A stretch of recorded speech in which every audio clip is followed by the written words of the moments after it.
tie up here. Well, you know, I thought about becoming a lawyer in case this movie doesn't work. So I'll loosen it up and maybe hang one of these guys with it.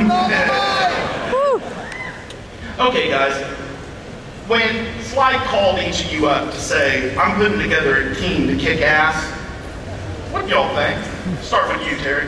No, dude, he had me at hello. I'm just telling you. I'm driving on the freeway, I get a call, my agent's like, you gotta come down to Beverly Hills, you gotta meet the Sylvester Stallone. Dude, I run down there, it's a dark room, and I hear, hey, sit down. I'm looking around, I'm like, yo, whoa, where'd that come?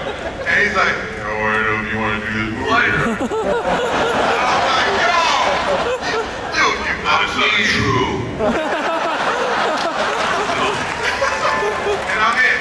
It's the manliest movie ever made. Steve.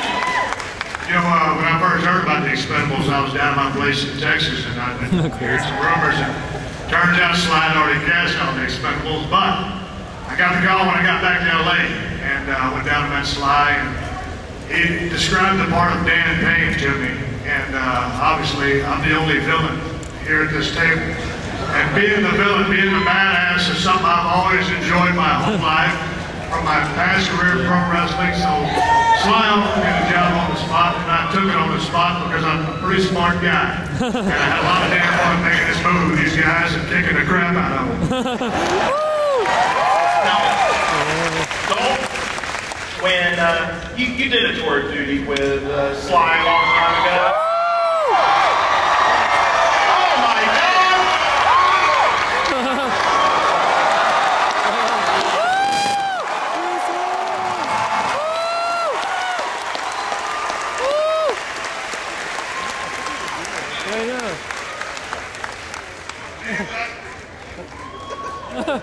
There'll never be another Bruce Willis.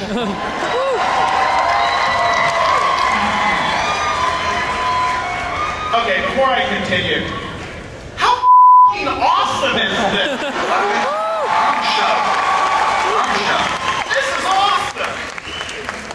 Okay, Joel, you were about to tell us, what was it like getting a call so many years later from Sly saying, hey, I want you to be a part of this?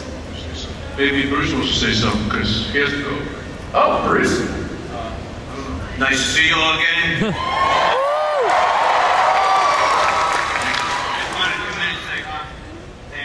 And thank Sly publicly in a very public form for including me in this great film. I've seen the film and it's huge. It's really huge. It's great, and it was. Thank you so much for having an opportunity for the three of us to be in that scene. Well, in all fairness, the idea I thought it was a dream come true, because I know we'll probably never get a chance to work together because we've all gone separate ways in our lives and our careers have gone different paths. I thought, God, I wrote a scene for myself and the governor where, like, he'd be trying to get his Hummer into a parking spot and I'm trying to get my pickup truck and then we get out and just punch each other in the face. I had to be quick because he's governor. Yeah. And then I tried to think of, for Bruce, a quick scene. And he was going to play like this CIA operative. And then Bruce said, hey, stupid, why don't you put us both in the same scene? That might work. I went, wow, you want to be a director. So he came up with this idea and he made it all happen. So thank you very much, Bruce. Thank you very much. Good luck with the film. Thank you. Bruce Willis.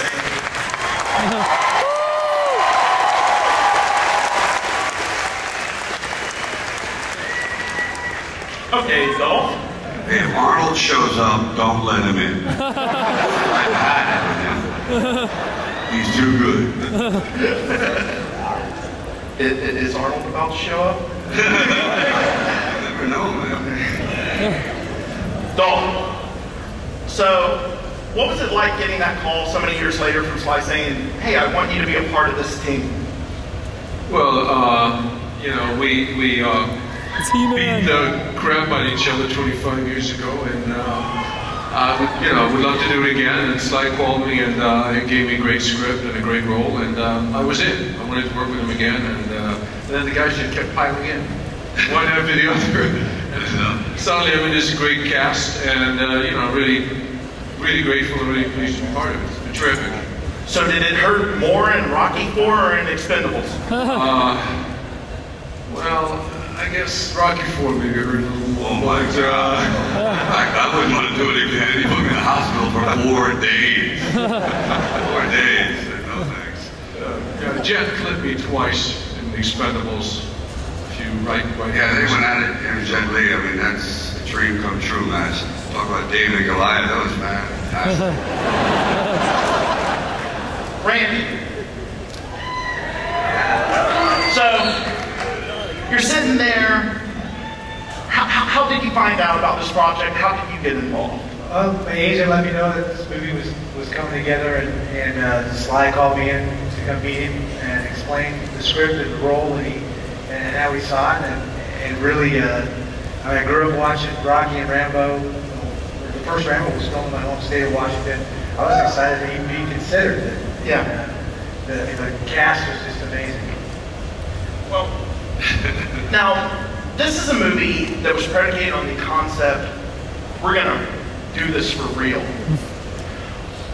With each of you guys, what was the stunt or the thing that you had to do that you actually had to work up some nerve to do? What was scary on this movie for you? Well, sometimes it's just the idea of when you're constantly colliding body on body, and the production designer forgot to make rubber like mats for bricks, so to cover bricks. So when you see a man falling or being slammed onto bricks, it's bricks, and no matter what padding you put on, and I've done this for years, it's a concussion. It's just overwhelming. So your body just takes a big toll. So it isn't as though you have to man up, because these guys are fearless. If you say run through fire, which they did, and jump into gravel full speed and throw a razor blade while rolling, and a building falling down on it, which he did. I mean, there is nothing they won't do. It's just the constant bombardment, the everyday, the heat, the injury, the infections, the bronchitis. These are the things that the audiences don't know about, that, the actors that suck it up, and they're willing to, they love it. I mean, it's just all part of the job. And then you try to look like you're fresh and everything. You don't realize that fight took 4 weeks of pounding every day back and forth to the hospital. So I think the single most unusual stunt was Jason. He was in here. I was down in Brazil, and I was saying, boy, I sure would like to use a big old airship. And they said, well, we had one in the jungle. It hasn't been used in 3 or 4 years. It was on crates. And it was 63-year-old blade covered in rust and bat guana and bird guana. And I said, could you clean it up? Because I think it'd be great for the Expendables. So we put this thing together, and it was barely running. Anyway, Jason was willing to come out of a trap door in the front, because I saw a man working. I said, would you be willing to stand on the nose of a plane going straight down to 200 miles an hour on a plane that hasn't flown in years? And, I can't assure you either. And so we have to go behind the bottom company's back. Because when it was start? And he did it. So, all these things, these guys are all willing to do it. If you said, run up and let a truck run over, then we go, what time? Anybody get injured on this movie here from the guys on stage? Well, he broke my neck.